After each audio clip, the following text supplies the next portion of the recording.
Allahumma sholli wa sallim ala sayyidina Muhammad fil awwalin wal akhirin. Bismillahirrahmanirrahim. Assalamualaikum warahmatullahi wabarakatuh.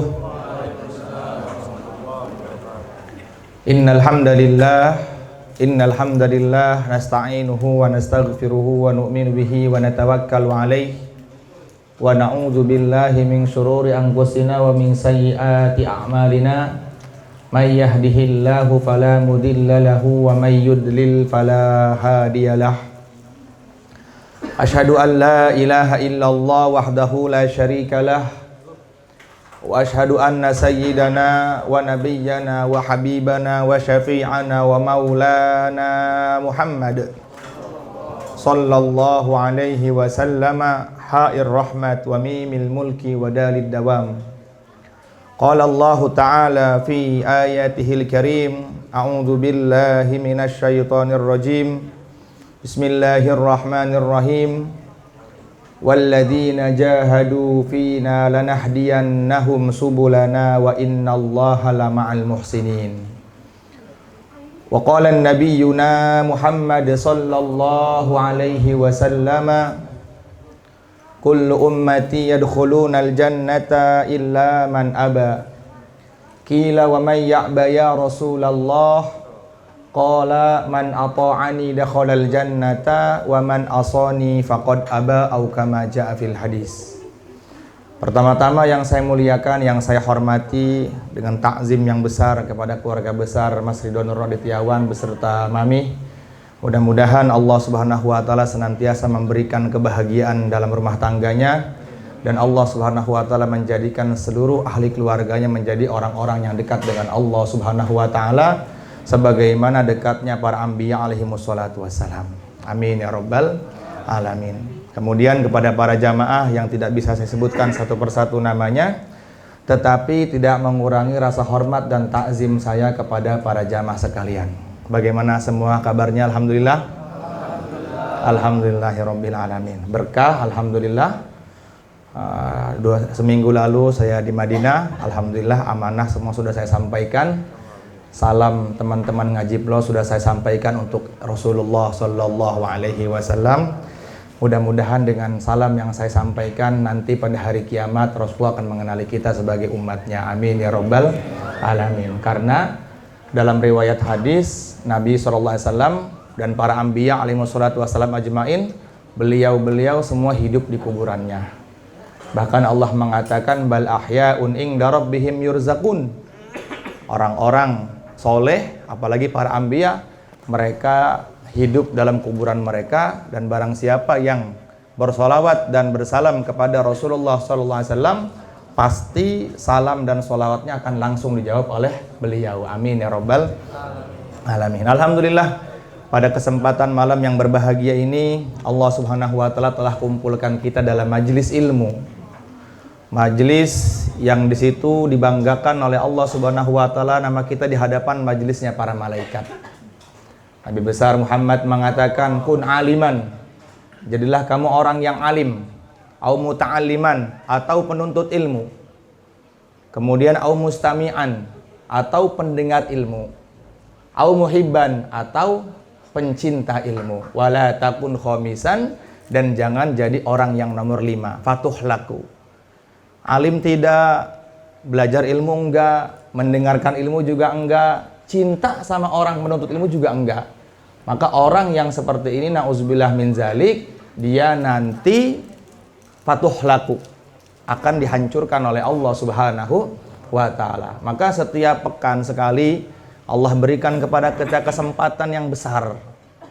Mas Ridho telah memberikan fasilitas kepada kita untuk senantiasa mendekatkan diri kepada Allah Subhanahu wa ta'ala. Mudah-mudahan kumpulnya kita di sini mendengarkan ilmu agama, duduk dalam majelis ilmu, mendapatkan anugerah taufik dari Allah Subhanahu wa ta'ala. Maka pada malam hari yang berbahagia ini kita akan bahas tentang Quran surat An-Nisa ayat ke-100. Saya ambil dalam kitab Tafsir Sawi. Di sini disebutkan Bismillahirrahmanirrahim. Innal ladzina tawaffahumul malaikatu zalimi anfusihim Qalu fima kuntum qalu kunna mustad'afina fil ard qalu alam takun ardullahi wasi'atun fatuhajiru fiha faulaika ma'wahum jahannam wa sa'at masira. Jadi ayat ini menunjukkan kepada kita bahwasanya penting sekali kita untuk berhijrah. Hijrah yang dimaksud di sini oleh para ulama adalah perpindahan dari satu tempat ke tempat yang lain. Awal-awal Islam, ketika Rasulullah Shallallahu Alaihi Wasallam di usia ke-40 tahun beliau diangkat menjadi Rasul oleh Allah Subhanahu Wa Taala, maka Allah Subhanahu Wa Taala berikan tanggung jawab kepada beliau, sehingga beliau dengan kerasulannya mengajak kepada manusia untuk semua taat kepada Allah Subhanahu Wa Taala. Masa 13 tahun lamanya beliau di kota Mekah, tetapi Allah Subhanahu Wa Taala terus memberikan cobaan dan ujian kepada beliau. Dan musibah atau ujian yang Allah berikan kepada orang-orang arifin adalah makin dia mendapatkan musibah, makin dia dekat dengan Allah Subhanahu Wa Taala. Jadi ada 3 musibah kata para ulama. Pertama, ujian atau musibah yang Allah berikan kepada orang-orang yang dekat dengan Allah Subhanahu Wa Taala. Kalau musibah atau ujian yang Allah berikan kepada orang-orang yang arifin, orang-orang yang dekat dengan Allah Subhanahu Wa Taala, maka musibah atau ujian ini dinamakan dengan taqarrub. Makin dia mendapatkan musibah dari Allah Subhanahu Wa Taala, maka makin dekat derajatnya dengan Allah Subhanahu Wa Taala. Sehingga ada 124.000 para anbiya alaihi wassalatu wassalam. Kemudian yang wajib diketahui kepada kita adalah 25 para nabi. Dari 25 para nabi itu ada lagi yang paling banyak ujiannya, dan itu disebut dengan ulul azmi minar rusul. Tingkatan pertama nabi tertinggi adalah Nabi besar Muhammad sallallahu alaihi wasallam, yang kedua Nabi Ibrahim alaihi salatu wasallam, yang ketiga Nabi Nuh alaihi salatu wasallam, yang keempat Nabi Musa alaihi salatu wasallam, dan yang kelima Nabi Isa alaihi salatu wasallam. Kenapa disebut dengan ulul azmi minar rusul? Karena 5 nabi ini cobaannya lebih besar daripada nabi-nabi yang lain. Dari 5 nabi ini ada lagi yang besar cobaannya, yaitu Rasulullah Sallallahu Alaihi Wasallam. Sehingga Nabi mengatakan dalam hadis Bukhari, kalau seumpama seluruh cobaannya para anbiya dijadikan satu, kemudian ditimbang dengan satu cobaan yang Allah berikan kepadaku, sungguh cobaan tersebut nggak ada artinya. Sungguh cobaan yang Allah berikan kepada nabi-nabi terdahulu dengan satu cobaan yang Allah berikan kepada yang mulia Rasulullah Sallallahu Alaihi Wasallam, maka cobaan-cobaan para nabi nggak ada artinya dengan cobaan yang Allah berikan kepada Rasulullah Sallallahu Alaihi Wasallam. Orang iman, kalau dia dekat dengan Allah Subhanahu Wa Taala, maka Allah akan berikan musibah atau cobaan kepadanya. Allah Subhanahu Wa Taala memberikan cobaan kepada kita menunjukkan Allah sayang kepada kita. Sebagaimana Rasulullah Sallallahu Alaihi Wasallam bersabda, "Idza ahabballahu 'abdan ibtalahu."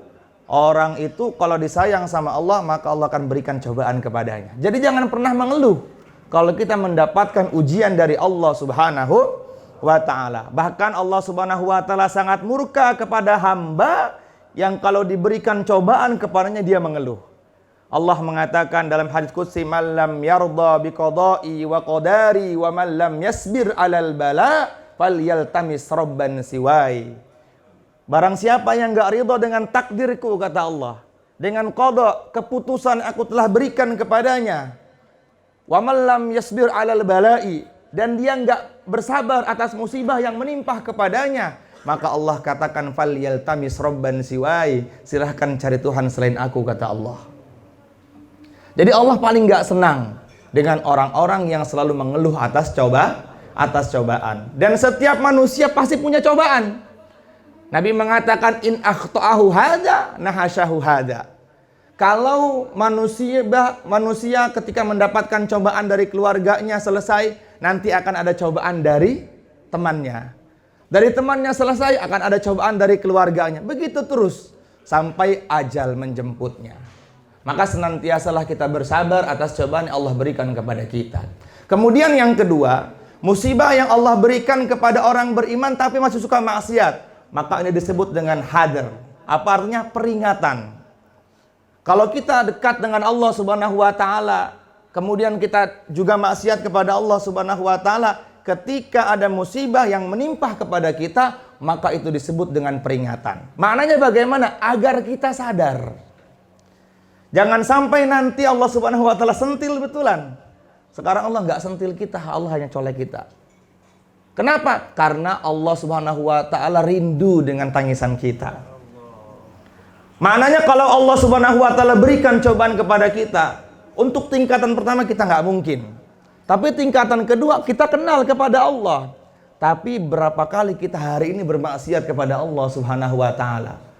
Hari ini ketika bangun tidur, Ibnu Athaillah As-Sakandari beliau mengatakan, orang yang paling jahil dan maksiatnya orang yang beriman adalah ketika bangun tidur dia lupa Allah. Adzakir idza asbaha yangduru madza yaf'alullah. Orang yang cerdas, orang yang ditolong oleh Allah adalah orang yang ketika bangun tidur dia ingat Allah. Wal ghafil idza asbaha yangduru madza yaf'alu bik. Orang yang bodoh, orang yang celaka, orang yang durhaka, orang yang maksiat kepada Allah adalah ketika dia bangun tidur yang dia ingat bukan Allah Subhanahu wa taala.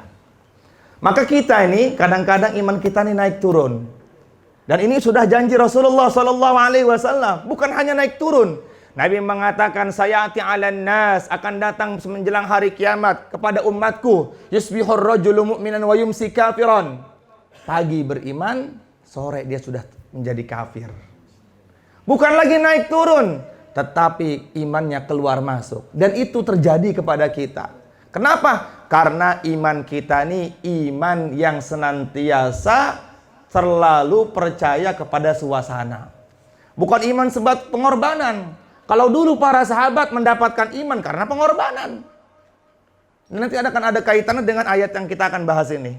Kalau dulu para sahabat mendapatkan iman dalam hatinya, yakin kepada Allah, rela dibakar hidup-hidup, rela diusir dari tempat kelahirannya, rela dikeluarkan dari keluarganya, rela dimusuhi oleh tetangga-tetangganya, oleh kerabatnya. Sehingga iman yang masuk ke dalam hati mereka, kalaupun dunia dibalikkan oleh Allah Subhanahu wa taala, mereka masih mengatakan Al-Ahad. Allah Maha Satu. Bagaimana cerita Sayyidina Bilal radhiyallahu taala anhu? Ketika beliau masuk agama Islam, maka seorang raja, ya, tuannya mengetahui keislamannya, maka raja itu tuannya sangat marah sekali. Kemudian beliau diseret dengan kuda tercepat di atas padang pasir yang begitu panas. Masya Allah. Sekarang di Mekah ini lagi 48 derajat Celcius. Panas sekali. Dan itu mungkin kita diseret. Masya Allah. Nauzubillah min zalik. Sayyidina Bilal diseret.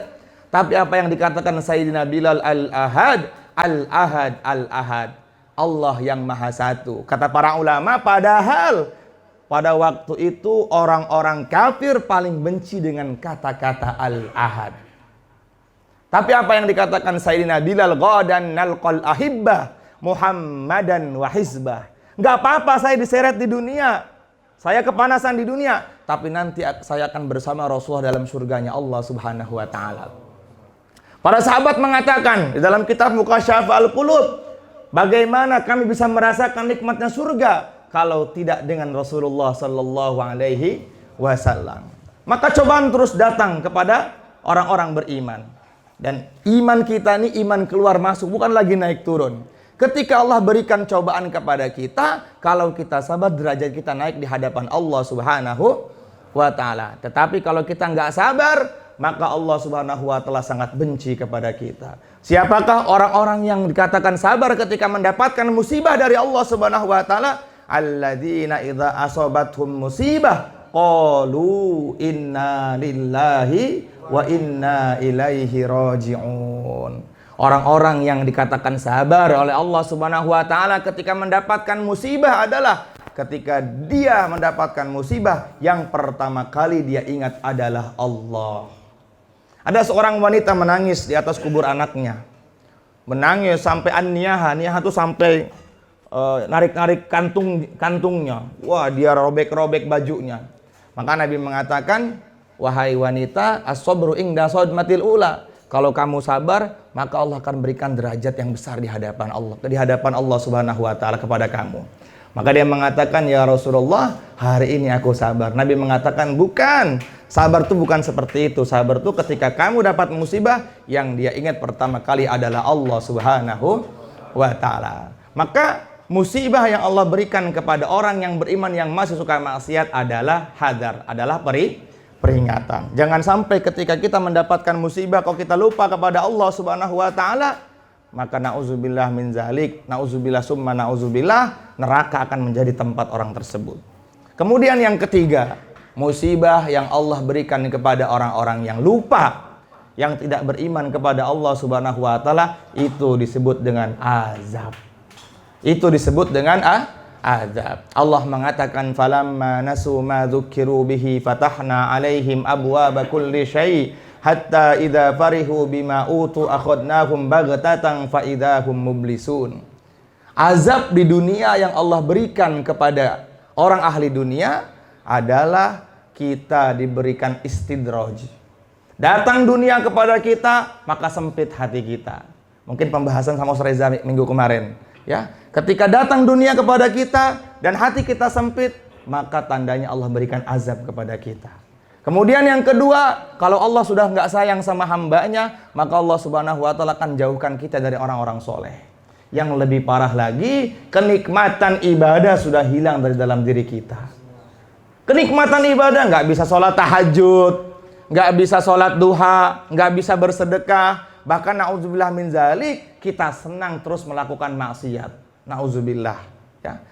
Na'udzubillah summa na'udzubillah. Kalau orang kau senantiasa melakukan maksiat, maka na'udzubillah min zalik, Allah akan berikan azab di dunia kepadanya. Apa azab yang Allah berikan di dunia kepadanya? Adalah istidraj, punya harta tetapi jauh dari agama.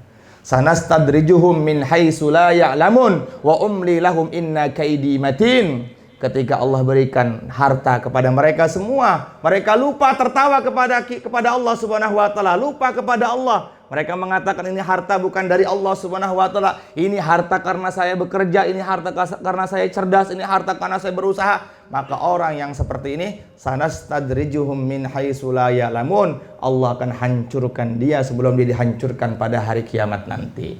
Nauzubillah summa nauzubillah. Maka ayat yang akan kita bahas adalah tentang berhijrah. Awal-awal Islam, Rasulullah Shallallahu alaihi wasallam selama 13 tahun di kota Mekah mendapatkan kecaman atau ancaman dari orang-orang kafir Quraisy. Di tahun ke-12 kenabian, Allah Subhanahu wa taala perintahkan Rasulullah Shallallahu alaihi wasallam untuk berhijrah dari kota Mekah ke kota Madinah. Maka hijrah yang dimaksud dengan ayat ini adalah perpindahan tempat dari kota Mekah ke kota Madinah. Dan ini adalah hari yang paling sedih yang menimpa Rasulullah Shallallahu alaihi wasallam. Kenapa? Karena kota Mekah adalah kota di mana Rasulullah SAW dilahirkan. Dan di situ ada pusat tempat beribadahnya orang-orang beriman. Yang Nabi SAW mengatakan setiap hari Allah Subhanahu wa taala menurunkan 120 rahmat di atas Ka'bah. Di atas Ka'bah Allah Subhanahu wa taala menurunkan 120 rahmat. Dan Bapak Ibu harus paham, di Ka'bah itu ada rukun Yamani, ada Hajar Aswad dengan ada Multazam. Ya, dan Allah Subhanahu wa taala setiap hari memerintahkan antara Hajar Aswad dengan pintu Ka'bah yang disebut dengan Multazam. Allah mengirim setiap hari 70.000 malaikat yang tugasnya hanya mengucapkan amin, amin, amin, amin, amin. Nggak ada yang lain amalnya. Maka Nabi mengatakan, dosa yang paling besar yang menimpa kepada umatku adalah ketika dia berdoa di Multazam, tetapi dia merasa kalau doanya nggak diterima oleh Allah Subhanahu wa taala. Kalau kita sudah dapat di Multazam, yakini bahwa Allah Subhanahu wa taala pasti akan menerima dosa, akan mengabulkan semua permintaan kita dan akan mengampuni semua dosa-dosa kita. Maka Allah Subhanahu wa taala mengirimkan 120 rahmat setiap hari. Sehingga Nabi mengajarkan satu doa yang kita hafalkan semuanya, Allahumma zid hadzal baita tashrifan wa takriman wa ta'ziman wa mahabbatan wazid man syarrafahu wa karramahu wa azzamahu mimman hajjahu aw i'tamarahu tashrifan wa takriman wa ta'ziman wa mahabbatan wa birra. Kemudian kita hadapkan tangan kita ke arah Ka'bah, masukkan ke dalam hati kita. Maksudnya bagaimana? Agar kita mendapatkan 120 rahmat tersebut. Bahkan Nabi mengatakan 60 rahmat Allah berikan untuk orang-orang yang tawaf. 40 rahmat Allah berikan untuk orang-orang yang sholat di hadapan Ka'bah. Sehingga para ulama mengatakan kalau sholat persis di depan Ka'bah, maka sunnahnya adalah memandang Ka'bah, bukan menghadap ke bawah. Tapi kalau jauh dari Ka'bah, maka sunnahnya melihat tempat sujud. Tapi kalau sudah betul-betul Ka'bah di depan kita, maka kita pandangi dengan rasa hormat dan ta'zim. Bahkan Rasulullah mengatakan, bukan kalau antum nggak mau tawaf, antum nggak mau ibadah, nggak mau sholat, antum hanya melihat Ka'bah dengan pandangan kasih sayang, dengan pandangan ta'zim kepada Ka'bah, Allah akan berikan 20 rahmat di atas kalian. Karena barokahnya Ka'bah. Tapi Nabi disuruh pergi untuk meninggalkan kota Mekah. Betapa sakit hatinya Rasulullah sallallahu alaihi wasallam. Maka Rasulullah sallallahu alaihi wasallam memerintahkan kepada para sahabat untuk pertama kali mereka semua untuk pergi meninggalkan kota Mekah. Kenapa? Karena banyak kecaman-kecaman atau ancaman-ancaman orang-orang kafir Quraisy terhadap orang-orang beriman. Rasulullah SAW dijuluki sebelum diangkat menjadi Rasul adalah Al-Amin. Nabi mengumpulkan kaum kafir Quraisy dan Nabi mengatakan, wahai kalian semuanya, kalau kalian, aku sampaikan kepada kalian, di belakang bukit ini akan ada musuh. Apakah kalian percaya? Mereka mengatakan percaya. Kalau di belakang saya akan ada musuh, kalian akan percaya? Percaya. Tetapi ketika Rasulullah mengumumkan beliau menjadi Rasul, aku sekarang diutus oleh Allah Subhanahu wa taala menjadi rasul dan penutup para anbiya, maka orang-orang mengatakan, kadzabta ya Muhammad, engkau bohong hari ini wahai Muhammad. Kemudian 13 tahun lamanya Rasulullah sallallahu alaihi wasallam beliau berdakwah di kota Mekah.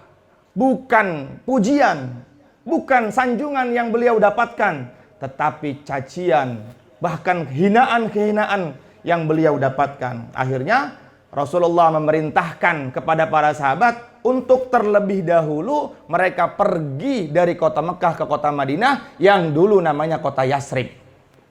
Apa Yasrib artinya? Kota yang penuh dengan penyakit. Maka di sini disebutkan lamma ishtadda al-bala 'alal muslimin ba'da bai'atil aqabah an as-saniyah.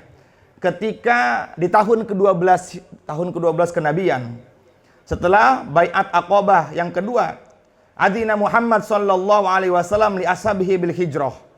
Rasulullah sallallahu alaihi wasallam memerintahkan kepada para sahabatnya untuk hijrah. Maka maknanya sekali lagi, hijrah dalam ayat ini adalah hijrah perpindahan tempat dari kota Mekah ke kota Madinah. Ilal Madinatil Munawwarah faja'alu yakhrujuna wa yakhfuna dzalik. Maka orang-orang kafir mengetahui keluarnya orang-orang Islam dari kota Mekah ke kota Madinah. Fakana awwalu man qadimal Madinah ta'lamuna wa Abu Salamah bin Abdul Asad. Yang pertama kali rombongan yang dipimpin yang sampai ke Madinah dari kalangan sahabatnya Rasulullah sallallahu alaihi wasallam adalah namanya Abu Salamah bin Abdul Asad. Yang pertama kali sampai ke kota Madinah namanya Abu Salamah bin Abdul Asad. Dahulu sebelum corona, Mekah Madinah itu kalau naik bis perjalanan 6 sampai 7 jam. Dan itu tidak pakai macet.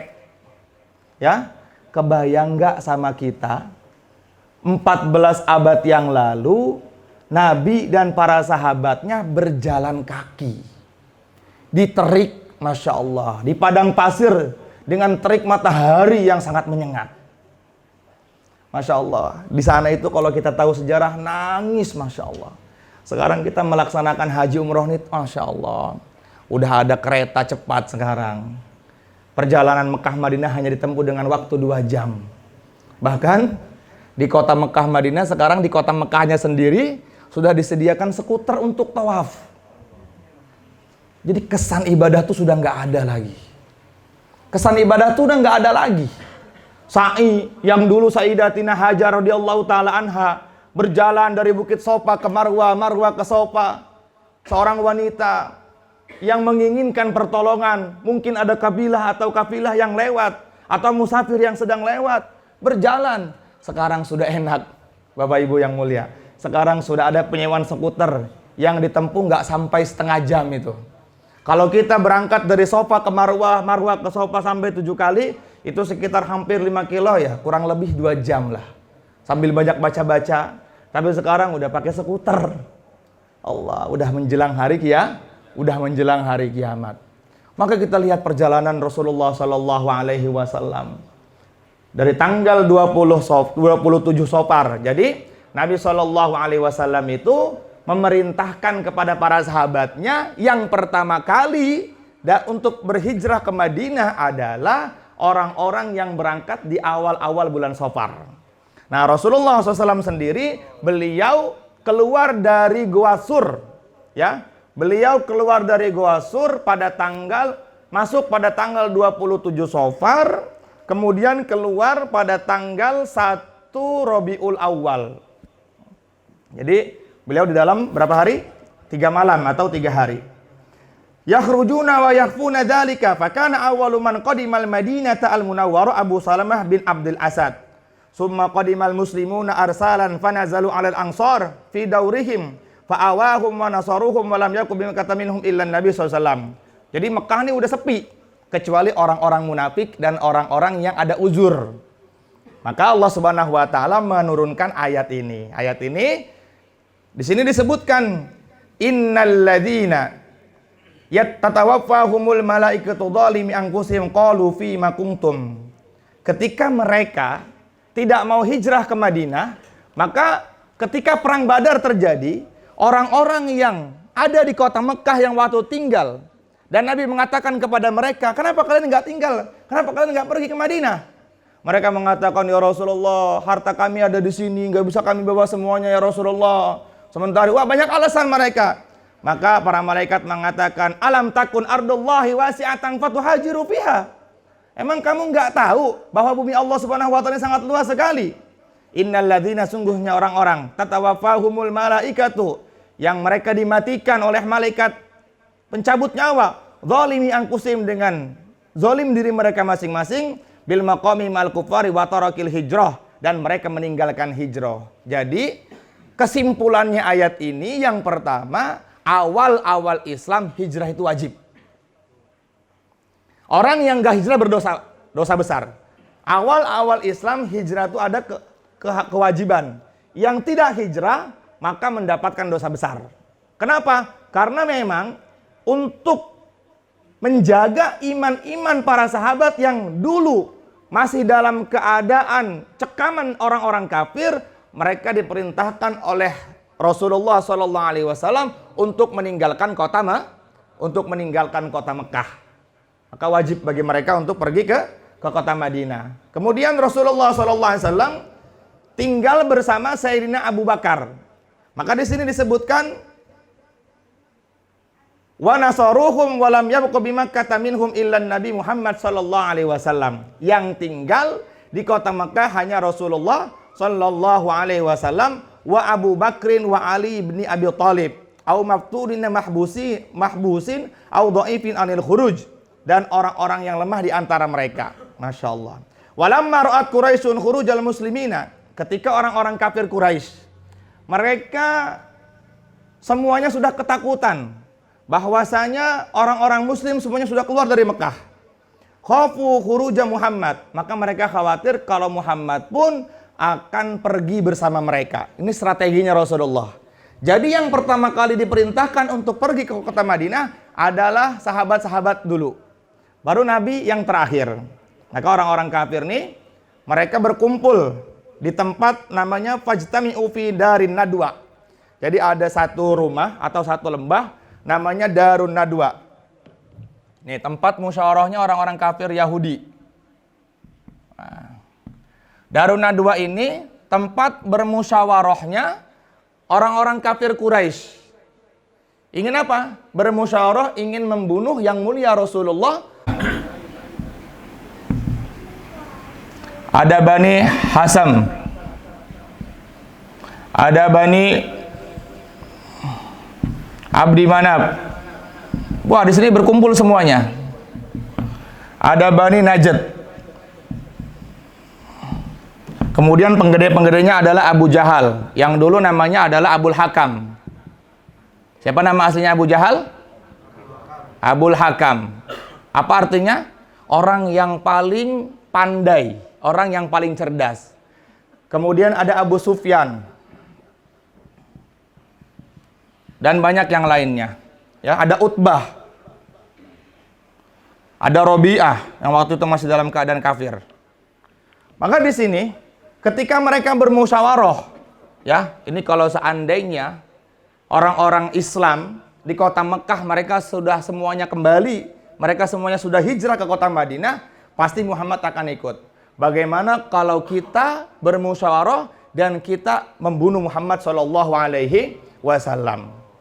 Kemudian ketika mereka sedang berkumpul di Darun Nadwah, tiba-tiba ada seorang orang yang tua dengan pakaian yang sangat wibawa, yang tidak dikenal, datang duduk bersama mereka.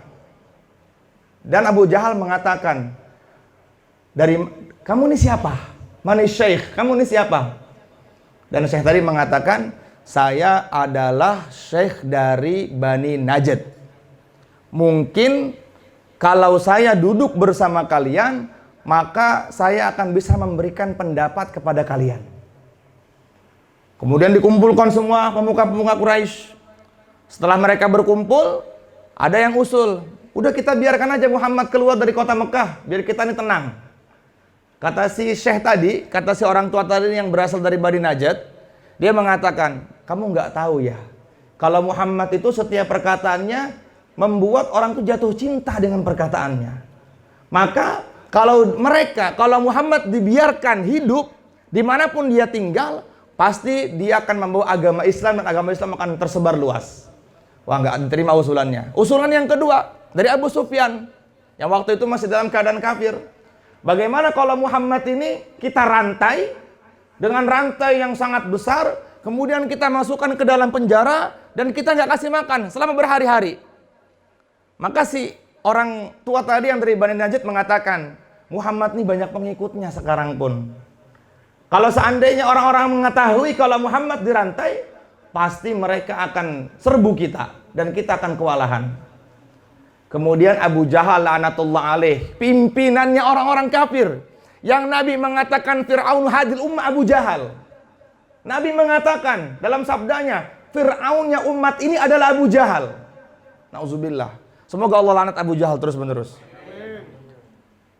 Beliau mengatakan Fir'aunnya umat ini adalah Abu Jahal. Abu Jahal punya pendapat, bagaimana kalau kita bunuh Muhammad, kita kumpulkan dari bani-bani kita ini, dan setiap satu bani, setiap satu suku, kita keluarkan pemuda yang pandai berperang, yang pandai memainkan pedang.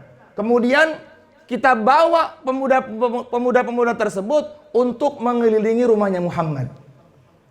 Setelah Muhammad keluar, kapanpun dia keluar dari rumahnya, maka pemuda-pemuda yang menunggu di rumahnya akan membunuh mereka. Sehingga gak ada yang tahu siapa yang membunuh Muhammad. Maka si orang tua tadi mengatakan, usulan kamu saya terima. Usulan kamu sangat betul sekali. Tahu gak siapa orang tua itu? Dan itu adalah pimpinannya iblis laknatullah alaih yang berubah menyamar menjadi manusia. Jadi memang hijrah itu perkara yang sangat besar. Jangan main-main dengan hijrah. Wa may yuhajir fi sabilillah yajid fil ardi muragaman katsiran wasa'ah. Barang siapa yang berhijrah dengan sungguh-sungguh, pasti Allah akan bukakan kepada kalian rizki yang sangat luas sekali. Kenapa? Allah ganti. Mungkin dulu kita riba, sekarang ketika kita kenal agama, kita tinggalkan riba kita, maka pasti Allah ganti dengan rizki yang lebih baik. Nabi mengatakan, man taraka syai'an lillah awadahullahu khairum minhu. Barang siapa yang berani meninggalkan sesuatu yang dia cintai untuk Allah, maka Allah Subhanahu wa taala akan mengganti sesuatu tersebut yang lebih baik daripada apa yang mereka tinggalkan. Jadi kalau udah hijrah jangan kelemar-kelemur. Aduh, hijrahnya setengah-setengah, jangan. Hijrah total, bismillah, karena Allah Subhanahu wa Ta'ala. Tinggalkan perjudian, tinggalkan mabuk, tinggalkan perempuan, tinggalkan perselingkuhan, tinggalkan semuanya. Maka Allah akan ganti perkara yang lebih baik. Kalau dulu kita berteman dengan orang-orang yang jauh dari Allah Subhanahu wa Ta'ala, maka hijrah kita adalah kembali kepada Allah Subhanahu wa Ta'ala dengan mendekati orang-orang soleh. Kemudian setelah usulan Abu Jahal laknatullah alaih diterima oleh pimpinannya iblis, maka wattafaqu ayyakhudhu min kulli qabilatin min Quraisyin syaban fayaqtuluna Muhammad fayatafarraqu dammahu fil qabail. Fa akhbara Jibril alaihi salatu wassalam Muhammad bil khabar wa amaruhu alla yanamu fi marji'ihi tilkal lailah. Maka Rasulullah sallallahu alaihi wasallam dapat kabar dari malaikat Jibril. Wahai Muhammad, orang-orang kafir hari ini sudah bermusyawarah ingin membunuh engkau. Fa'amara Muhammad aliyan ayyanama makanahu liyudil amanat. Kemudian hebatnya Sayyidina Ali ketika dipanggil oleh Rasulullah SAW, wahai Ali, hari ini saya mau dibunuh sama orang-orang kafir. Mau nggak kalau kamu menempati tempat tidur saya sekarang? Ayo. Kalau Saul dipanggil sama Nabi, Saul, Mikdad, hari ini saya mau dibunuh. Yuk, gantian bagaimana? Aduh, nggak dulu deh Rasulullah deh, masih mau hidup deh. Cintanya bohong namanya kalau gitu. Apa jawaban Sayyidina Ali? Musta'id ya Rasulullah. Saya siap ya Rasulullah. Itu udah yakin dibunuh nggak pasti kalau kayak gitu? Ini rumahnya Rasulullah. Ini ada 40 dari kabilah itu. Setiap satu orang bawa pedang. Di depan rumahnya Nabi. Kemudian malaikat Jibril turun dan memberikan kabar kepada Rasulullah, di depan sudah banyak pemuda-pemuda Quraisy ingin membunuh Tuhan. Kata Rasulullah kepada Sayyidina Ali, Ali sini. Jibril telah datang kepadaku, katanya di depan rumah kita ini sekarang sedang ada pemuda-pemuda kafir Quraisy yang mereka ingin membunuh saya. Dah, sekarang kita atur posisi. Kamu tidur di sini, saya keluar. Jadi mengira kalau itu adalah Rasulullah SAW. Kita gimana mas kalau kayak gitu mas? ya bingung ya. Fa'amara Muhammad aliyan ayyana makanahu liyudil amanat allati indahu summa yalhaqu bihi. Jawaban Sayyidina Ali apa? Siap ya Rasulullah.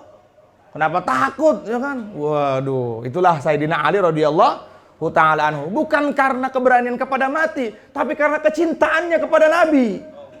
Mengalahkan semuanya. Kalau hari ini kita cintanya tipu semuanya, bohong semuanya kita cinta ini. Mengaku cinta kepada Rasulullah masih bicarakan orang lain.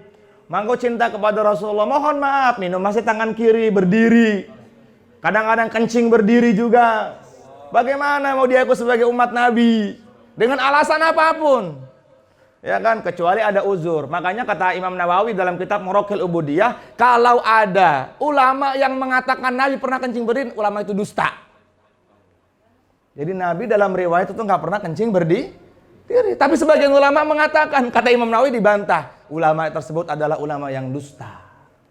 Rasulullah SAW pasti dijaga oleh Allah Subhanahu Wa Taala, nggak mungkin dalam hidupnya berbuat salah. Ingat, Nabi tidak pernah melakukan kesalahan, tapi Nabi pernah lupa.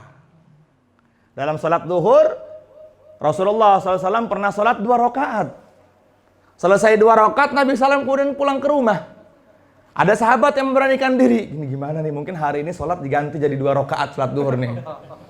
Aduh, semua sahabat bingung. Siapa yang berani ngomong sama Rasulullah? Akhirnya ada seorang sahabat, lupa saya namanya, memberanikan diri untuk bertanya kepada Nabi. Ya Rasulullah, apakah hari ini sholat duhur diringkas menjadi 2 untuk selamanya? Loh, emang 2 ya? Iya Rasulullah 2. Oh, kembali lagi Nabi sholat.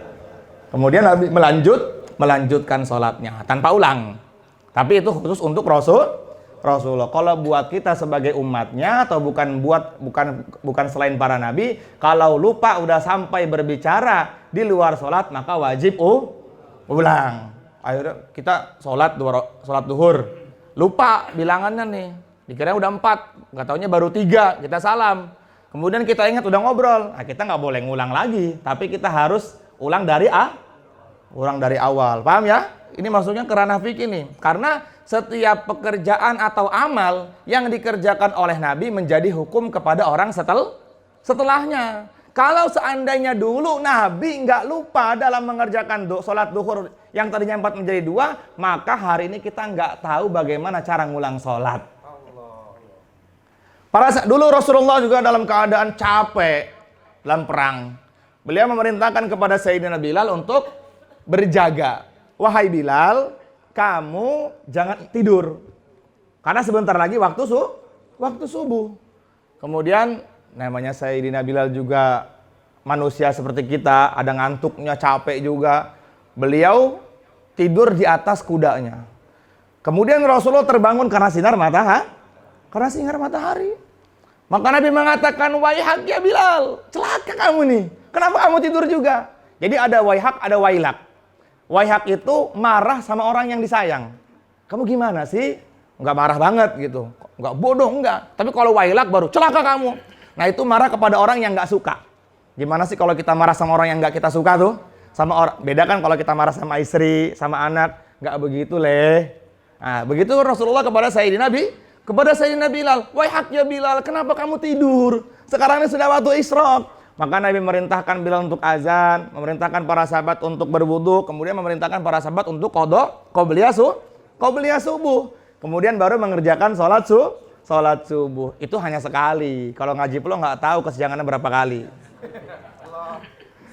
Atau setiap hari, sholat subuhnya hanya sekali. Kalau Rasulullah kesiangannya dalam hidup sekali. Kalau ngaji pula kesiangannya tiap hari. Tadi sholat subuh berjamaah nggak? Kenapa? Sayang kalau sholat subuh nggak berjamaah, sayang. Apa keutamaannya? Fikri, keutamaan sholat subuh berjamaah apa, Fik? 10 kebaikan. Apa 10 kebaikan? Ditanggung hidupnya oleh Allah Subhanahu wa ta'ala. Besok jangan kesiangan sholat subuhnya insya Allah ya. Terus fa'amara Muhammad aliyan ayyana makanahu liyudil amanat allati indahu thumma yalhaq wajtama'u ulaika nafaru inda babihi lakinnahu khuruja min baini aydihim lam yarahu minhum ahadun. Maka ketika Rasulullah sallallahu alaihi wasallam sudah waktu malam, kemudian itu padahal orang-orang si pemuda-pemuda itu mereka semua dalam keadaan melek. Maka Nabi keluar rumah, maka Nabi mengatakan waja'alna min baini aidihim sadda wa min khalfihim saddang faghshaynahum fahum la yubsirun. Sama Nabi diambil tuh pasir, ditaburkan di depan mereka semuanya, mereka jadi kayak nggak ngelihat Nabi. Makanya saya punya amal ini, silakan diamalkan Pak. Bapak-bapak kalau pengen punya ilmu menghilang tuh gampang. Bener. Baca waja'alna min baini aidihim 11 kali setelah sholat. Itu kalau seandainya lagi ada apa yang tukang nagih-nagih utang itu, nagih-nagih debt collector itu nggak kelihatan deh. Iya, itu saya dapat amalan dari Temboro itu. Dan udah puasa saya itu. Jadi waja'alna min baini aidihim sadda wa min khalfihim saddang faghshaynahum fahum la yubsirun. Baca 11 kali setelah sholat. Hah? Ya, baca 11 kali setelah sholat. Itu nanti kalau ada musuh-musuh yang akan membahayakan kita tuh insya Allah musuh itu nggak akan ngelihat kita itu. Nah, itu dalam kitab Al-Battar itu. Jadi Al-Battar itu satu kitab yang hanya dikasih oleh orang alumni Temboro yang sudah mondok 10 tahun. Dan teman-teman nggak boleh ngelihat kitab itu karena nggak diizinkan untuk melihat. Jadi silakan diamalkan kalau mau mengamalkan itu. Nah, ini di antara ayat itu asbabun nuzulnya adalah ketika Nabi dikepung oleh orang-orang kafir Quraisy, pemuda-pemuda Quraisy, maka Nabi baca ayat tersebut, turun ayat itu. Waja'alna min baini aydihim sadda wa min khalfihim saddan faghshaynahum fahum la yubsirun. Waja'alna min baini aydihim. Terus itu 11 kali dibaca. Kemudian Nabi ambil pasir kemudian ditaburkan. Maka orang-orang yang di depan rumah Nabi itu mereka nggak tahu kalau Nabi itu keluar dari rumah bersama Sayyidina Abu Bakar. Nyantai aja. Bahkan sebagian ulama mengatakan sama Abu Bakar, Assalamualaikum bro, apa kabar? Baik, silakan keluar gitu. Kalau lagi teman-teman nggak bawa STNK, bawa SIM, silakan baca itu ya. Kacau. La ilaha illallah. Masya Allah. Kemudian lakinnahu khuruja min baini aydihim lam yarahu minhum ahadun wa huwa yahtuna ala rusim at-turab. Taliya ayati min surati Yasin. Faja'ila Abi Bakrin wa qad kana Abu Bakrin qad jahaza rahilatain li safar. Maka Sayyidina Abu Bakar sudah menyiapkan dua tunggangan. Dua tunggangan, wallahu alam, ini unta atau kuda. Rahilatain li safar, untuk safar. Jadi fa'ataha Muhammad li Abdullah bin Uraikid ala ayywa fikihima fi ghari Thur. Jadi Rasulullah sebelum pergi dari tempat beliau, maka beliau tuh pergi dulu ke Gua Sur. Gua Sur itu tempat di mana Rasulullah Shallallahu Alaihi Wasallam dengan Abu Bakar masuk ke dalamnya selama 3 hari 3 malam. Beliau masuk pada malam Senin, keluar Kamis pagi. Ya, ini cerita nih dalam riwayat nih diceritakan di sini. Ba'da salati layalin wa yakunu dalilan lahuma. Fa kharaja lailata 27 Safar. 14 di sini dikatakan 14 minan nubuwah. Al-Muwafiq 12 September. Ya. 27 Safar, pada tanggal 27 Safar tahun ke, di sini dikatakan 14 ya. Sebagian ulama mengatakan tanggal 13 tahun ke-13. Kemudian Masehinya 12 September tahun 622 Masehi. Nah, harus paham nih. Nanti pasti ketika kita berangkat ke Mekah akan ada ziarah ke Goa Sur. Dan Goa Sur itu Gunung Sur itu gunung, tapi dalamnya ada goa. Itu naiknya kurang lebih 2 sampai 3 jam. Ya, 2 sampai 3 jam. Sekarang tuh sudah ada tangga ke atas dan ada pegangannya. Kebayang nggak sama kita dulu Nabi sama Sayyidina Abu Bakar naik ke sana nggak pakai tangga, ya kan, masih terjal. Dan naiknya waktu malam, Masya Allah. Pertanyaannya gini, Pak Ustadz, kenapa Rasulullah nggak minta aja langsung sama Allah, langsung sampai kota Madinah?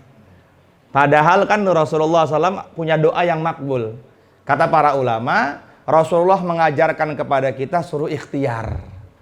Karena kita nih manusia biasa yang suka maksiat, sehingga doa-doa kita tuh kadang-kadang nggak didengar oleh Allah Subhanahu Wa Taala. Makanya kita suruh ikhtiar dulu. Nabi sangat mampu sekali untuk bisa datang dari kota Mekah ke kota Madinah.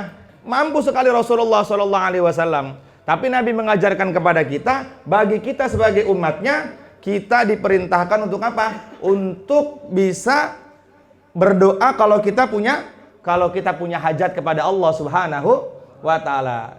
Kemudian setelah ikhtiar baru ada pertolongan Allah Subhanahu wa Ta'ala. Naik Rasulullah SAW berapa hari? 3 hari 3 malam. Dan setiap siang yang membawa makanan dari rumahnya Rasulullah SAW ke gunung tersebut adalah Asma binti Abu Bakar yang waktu itu lagi hamil, umur 7 atau 8 bulan. Pikirin sama kita. Itu pas kemarin ke sana tuh Masya Allah, tahu perjalanan Nabi, ya Allah, dulu Sayyidatina Asma lagi ngandung 7 bulan, bawa makanan buat bapak dan Rasulullah. 2 jam naik, 3 jam naik, 2 jam turun. Jadi menghabiskan waktu 2 jam, menghabiskan waktu 5 jam perjalanan. Dan dari tempat Nabi, dari Ka'bah itu, ya, dari Baitul Haram ke Gua Sur itu ya 1 jam naik bis. Dulu Sayyidatina Asma jalan biar nggak ketahuan sama orang-orang kafir. Allahu Akbar. Anaknya siapa Sayyidatina Asma? Anaknya Sayyidina Abu Bakar.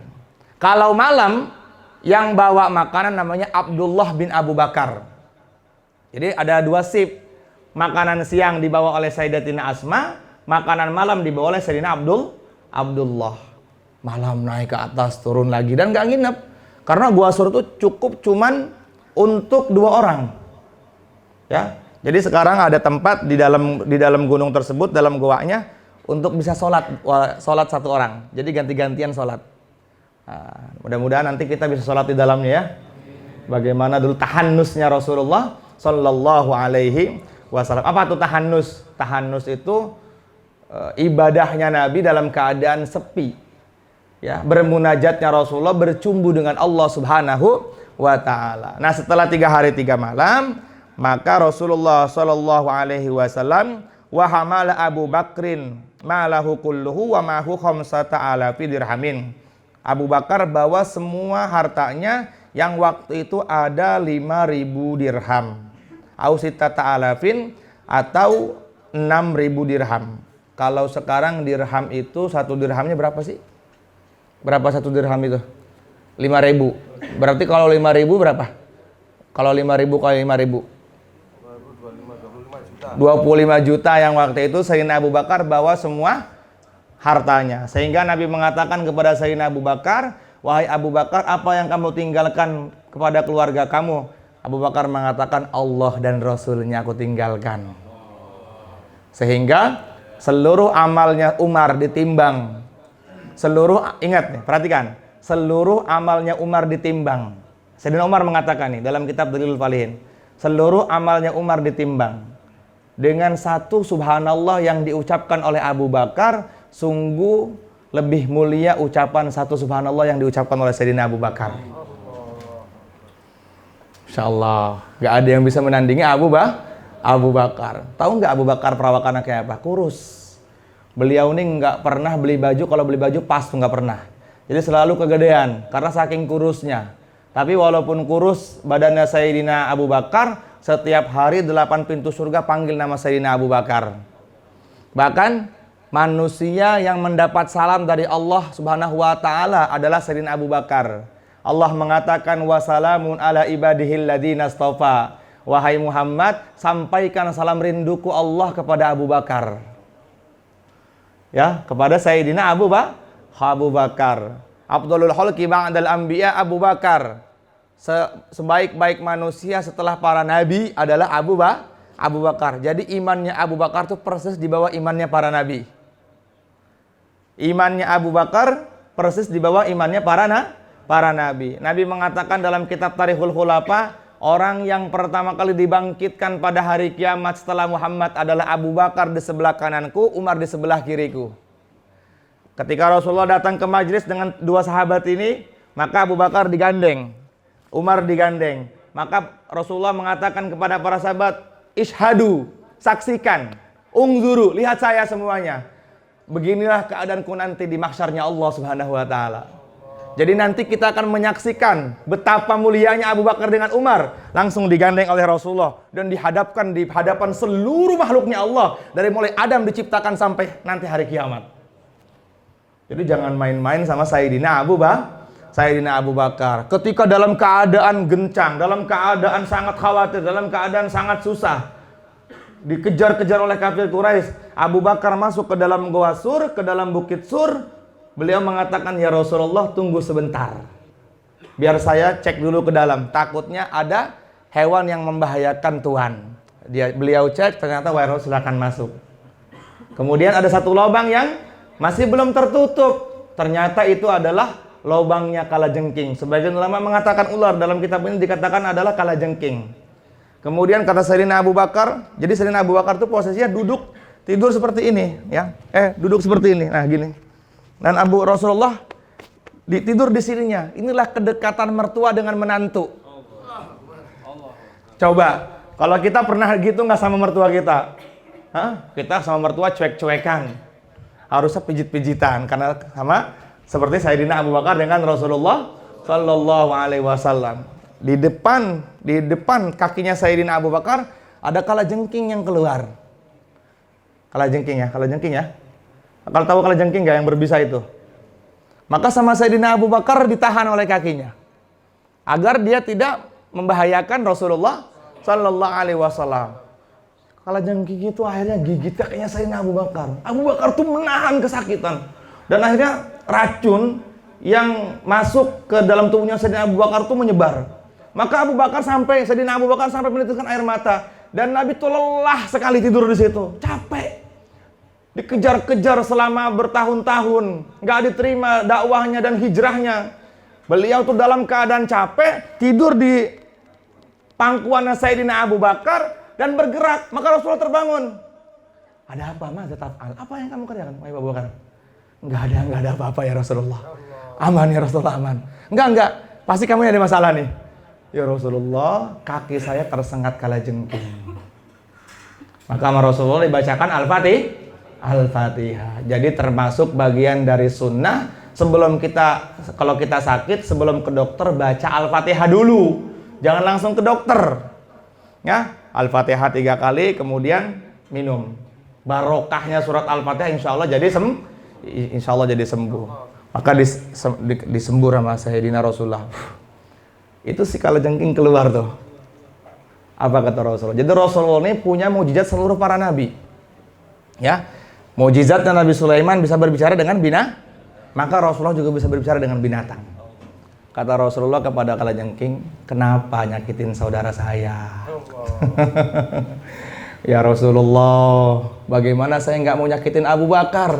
Lagian kesempatan banget saya ngelihat wajah Tuhan di dalam gua ini malah ditutupin sama kakinya. Tapi barokah saya gigit kakinya Sayyidina Abu Bakar, saya bukan hanya melihat wajah engkau wahai Rasulullah, tapi saya langsung bisa berbicara dengan engkau wahai Rasulullah. Min hudawabu falam tahrab wa ma waqa'at dzubabatun abadan fi jismihil hasani. Semua hewan kalau ada Nabi semuanya nunduk malu. Ya, seluruh hewan kalau Nabi lewat nih, maka seluruh hewan yang dilewati oleh Nabi maka Assalamualaikum ya Rasulullah, Assalamualaikum ya Rasulullah, Assalamualaikum. Ya, wa ma tahrab waqat dzubabatun abada fi jismil hasani. Itu saking wanginya badannya Nabi sampai-sampai lalat tuh nggak pernah hinggap di badannya Rasulullah. Kenapa? Karena wangi. Lalat itu hinggapnya sama orang yang badannya bau. Dan yang badannya bau itu siapa? Korun, Haman, Namrud. Namrud itu matinya bagaimana? Masuk lalat yang sayapnya patah sebelah. Hina banget kan? Iya, orang tuh kalau nggak taat kepada Allah, maka matinya juga dalam keadaan hina. Kemudian, famadiya ila ghari turin al-muwafiq wa dakhala wa duribatil ankabut ala babihi bi'ishin. Itu orang-orang kafir Quraisy ada sayembara. Sayembaranya begini. Siapa yang bisa mendapati Muhammad dan dibawa ke Mekah dan dihadapkan di hadapan Abu Jahal, maka akan mendapatkan 100.000 dirham atau setengah kekayaan Mekah untuk dirinya. Itu orang-orang kafir udah di depan goa. Udah di depan goa. Tapi sebagian mereka mengatakan, "Gak mungkin Muhammad masuk ke dalam. Orang ada laba-laba kok di situ." Ditolong oleh Allah Subhanahu wa taala, ada Al-Ankabut. Makanya ada surat dalam Al-Qur'an namanya surat Surat Al-Ankabut artinya adalah surat laba-laba. Jadi segala sesuatu makhluknya Allah, kalau ada kaitannya sama Rasulullah atau ada kaitannya sama agama, pasti Allah muliakan. Semut karena ada kaitannya sama agama dimuliakan. Semut ini mikir, hari ini Raja Sulaiman beliau ingin berkeliling kota ini, maka semua semut nggak boleh ada yang ke atas, takutnya keinjek sama tentaranya Sulaiman. Karena pikirnya semut yang satu sama semut-semut yang lain biar nggak mati, Allah Subhanahu wa taala muliakan dalam Al-Qur'an. Apa ini? Laba-laba. Ketika Nabi masuk dengan Sayyidina Abu Bakar, itu tiba laba-laba bikin apa namanya? Bikin rumah itu. Bikin sarangnya itu. Ketika udah pengen masuk orang-orang kafir Quraisy, Muhammad masuk ke sini. Nggak mungkin. Kenapa? Ini laba-laba udah lama di sini nih. Kalau ada orang masuk, pasti laba-laba udah hancur nih rumahnya nih. Makanya pertolongan Allah datang kepada Rasulullah Sallallahu Alaihi Wasallam. Sayyidina Abu Bakar merasa ketakutan. Maka Rasulullah mengatakan, la takhafa wa la tahzan, innallaha ma'ana. Jangan takut. Allah bersama kita berdua. Orang tuh kalau dekat dengan Allah Subhanahu wa taala, maka Allah Subhanahu wa taala akan tolong kita. 3 hari selesai, hari Kamis pagi Nabi berangkat ke kota Madinah. Itu yang dinamakan hijrah pertama setelah Bai'atul Aqabah. Berapa lama perjalanan Nabi? Sebagian ulama mengatakan dalam kitab tarikh 12 hari perjalanan Rasulullah sallallahu alaihi wasallam. Kemudian Nabi sallallahu alaihi wasallam wasala Muhammad fi Masjid Quba yaumal isnain. Jadi Nabi ketika sampai ke kota Madinah, beliau langsung pergi ke desa Quba namanya. Ya, desa Quba tuh yang sekarang menjadi Masjid Quba. Teman-teman, mudah-mudahan bisa berangkat ke sana. Nanti di sana kita akan sholat di Masjid Quba. Nabi mengatakan di sini, man tawaddoa wa asbaqal wudu'a. Barang siapa yang berwudu dengan sempurna dan menyempurnakan wudunya, wudunya di rumah masing-masing. Kalau kita di hotel, summa ja'a Masjid Quba, kemudian dia pergi ke Masjid Quba, fasholla, dan dia sholat 2 rakaat, kana lahu ajru umratan, maka seperti umroh bersamaku. Alhamdulillah kemarin saya sama ajak Bang Fakih, jangan 2 rakaat sholatnya, harus banyak. Dapat Bang Fakih 12 rakaat, berarti dapat 12 umroh saya bilang. Dapat 12 umroh. Jadi kalau kita di Masjid Quba tuh jangan cuma 2 rakaat, sayang. Kalau kita pengen umroh sama Rasulullah sallallahu alaihi wasallam, maka kita banyak-banyak sholat di Masjid Quba, mendapatkan pahala umroh. Bahkan dalam riwayat yang lain, umroh di bulan Ramadan pahalanya seperti haji bersama Nabi. Insyaallah ya, mudah-mudahan ada niat berangkat di waktu Ramadan. Kalau kita umroh di waktu Ramadan, maka seperti mendapatkan pahala haji bersama Rasulullah sallallahu alaihi wasallam. Nabi sampai pada tanggal 8 Rabiul Awal. Bahkan ada yang mengatakan sampai tanggal 12 Rabiul Awal. Fanazala ala Kulsum ibnil Hadam wa ja'ahul muslimuna yaslimuna alaihi. Maka Nabi SAW ketika masuk kota Madinah, kuda yang beliau tunggangi enggak langsung beliau tahan, tapi terserah kuda itu mau di mana kuda tersebut singgah. Terus semua mengatakan tala'al badru alaina min saniyatil wada'i wajaba syukru alaina mada'an lillahi da'i. Ya Rasulullah, di sini aja, di sini aja, di sini. Saya terserah kuda saya, katanya. Ternyata kuda itu berhenti di rumahnya orang miskin. Di rumahnya orang miskin. Berhenti, namanya siapa tadi? Namanya Kulsum bin Hadam. Bingung dia nih, waduh bagaimana nih? Kemudian di waktu malam, jadi beliau ini rumahnya tingkat dalam riwayat itu. Nabi tidur di bawah, beliau tidur di atas. Karena pengen biar nggak Nabi bangun dalam tidurnya, beliau tuh pengen tahajud begini jalan ini. Nah, saking pengen Rasulullah tuh jangan terbangun karena capek. Pagi-paginya Nabi mengatakan, Jibril telah datang kepadaku, keluarga ini bersamaku dalam surga. Kenapa? Karena dia tidak ingin kalau Rasulullah terbangun karena jalannya. La ilaha illallah. Itulah hebatnya para sahabat ridwanullah alaihim ajmain. Kemudian Nabi mengatakan la hijrata ba'dal fathi. Jadi ketika hijrah pertama kali ini ayat turun, Nabi mengatakan tidak ada hijrah, ya. Tidak ada hijrah setelah Fatu Mekah. Tahun di umur usia Rasulullah 62 tahun, maka Rasulullah Fatu Mekah. Fatu Mekah itu pembebasan kota Mekah. Baru Nabi mengatakan sekarang baru ada hijrah. Jadi konsepnya hijrah itu bukan dari tempat satu ke tempat yang lain, tapi konsepnya hijrah adalah berani meninggalkan semua larangan Allah Subhanahu wa ta'ala. Makanya Allah Subhanahu wa ta'ala mengatakan di sini, wa may yuhajir fi sabilillah yajid fil ardi muragaman katsiran wa sa'ah wa may yakhruj min baitihi, barang siapa yang berani keluar dari rumahnya muhajiron, untuk berhijrah sungguh-sungguh karena Allah, bukan meninggalkan keluarga ya. Nah, kalau sekarang udah bukan meninggalkan keluarga. Kalau dulu meninggalkan keluarga bahkan dengan tempat kelahirannya, ilallahi wa rasulihi, dia betul-betul tobat kepada Allah Subhanahu wa taala.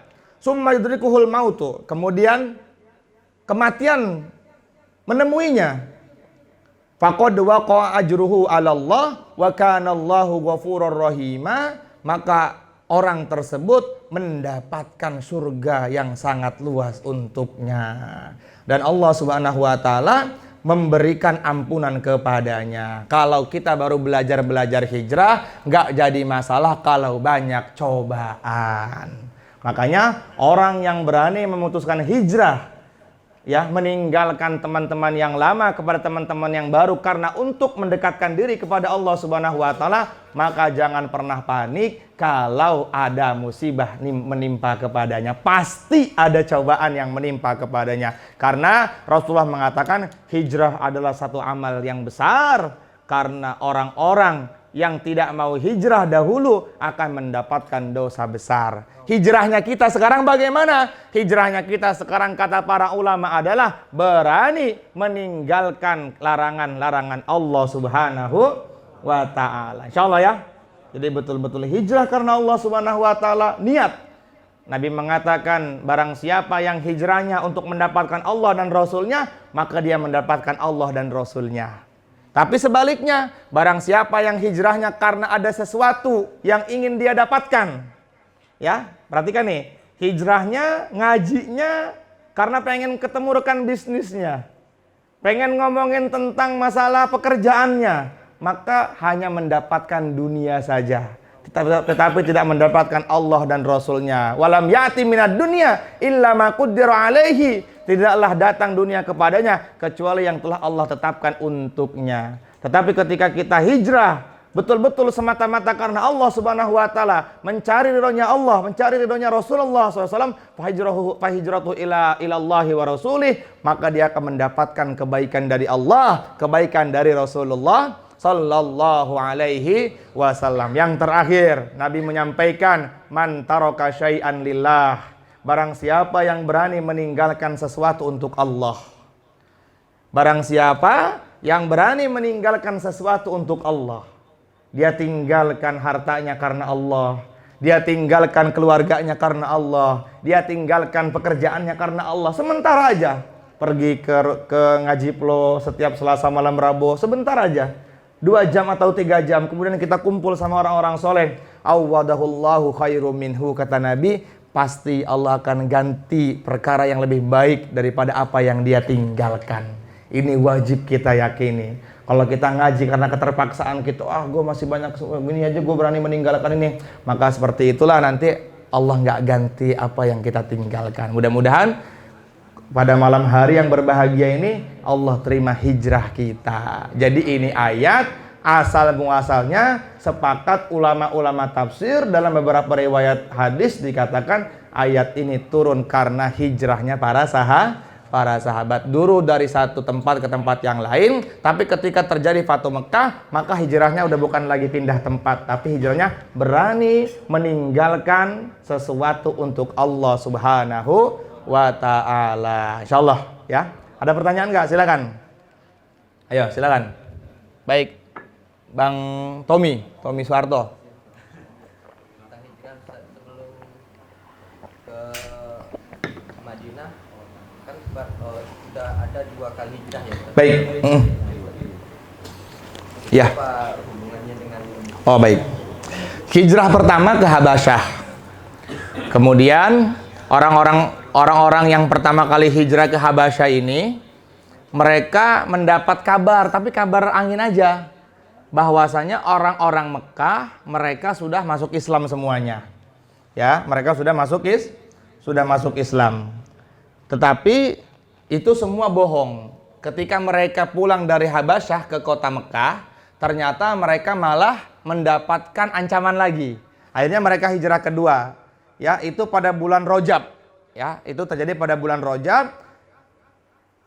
Hijrah pertama ke Habasyah, orang-orang beriman itu kurang lebih ada 14 orang.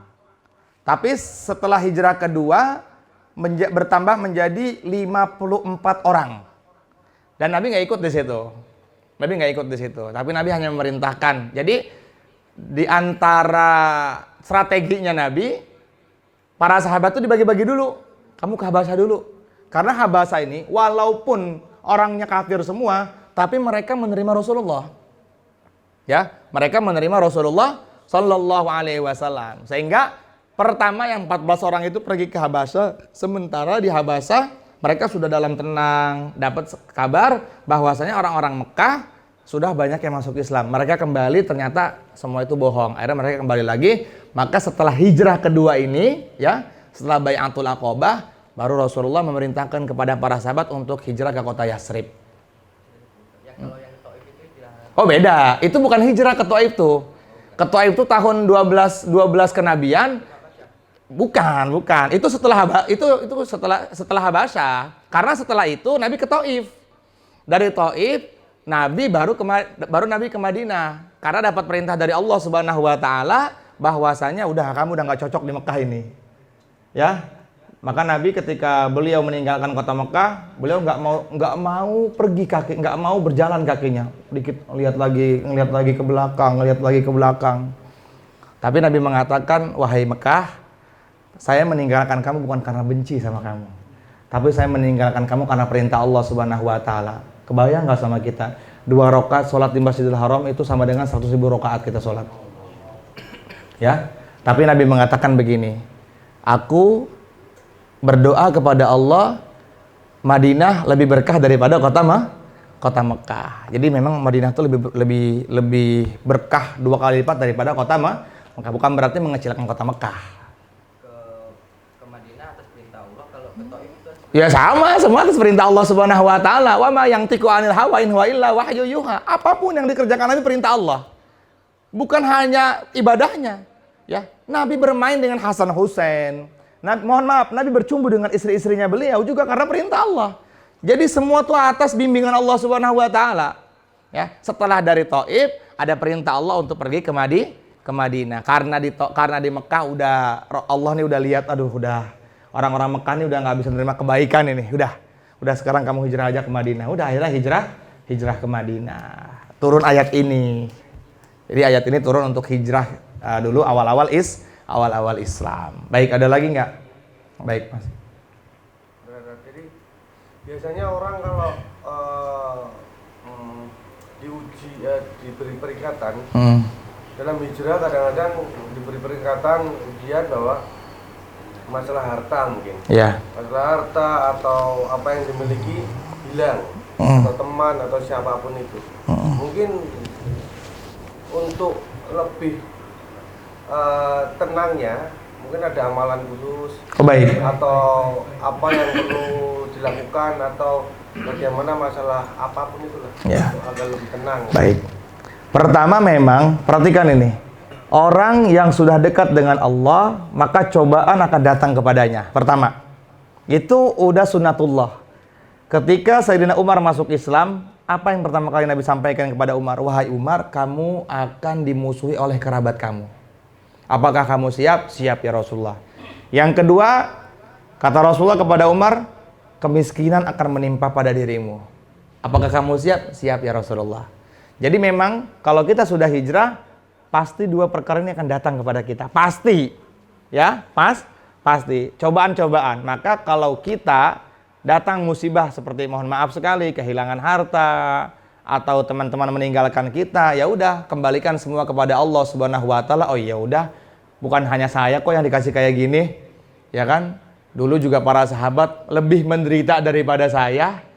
Abdurrahman bin Auf ditinggalkan oleh keluarganya, Umar bin Khattab ditinggalkan oleh keluarganya, Sa'ad bin Abi Waqqas ditinggalkan oleh kekayaannya, Mus'ab bin Umair, anaknya raja, ketika beliau hijrah bersama Nabi ke Madinah, sampai ketika beliau wafat di kota di mana? Di Gunung Uhud, yang tadinya pakai baju yang terbuat dari emas, pas meninggal dunia kain kafan pun nggak punya.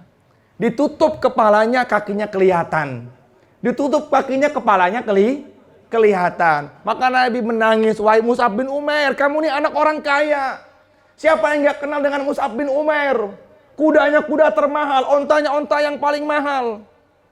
Tapi ketika beliau sudah hijrah bersama Rasulullah, kemiskinan menimpa dirinya.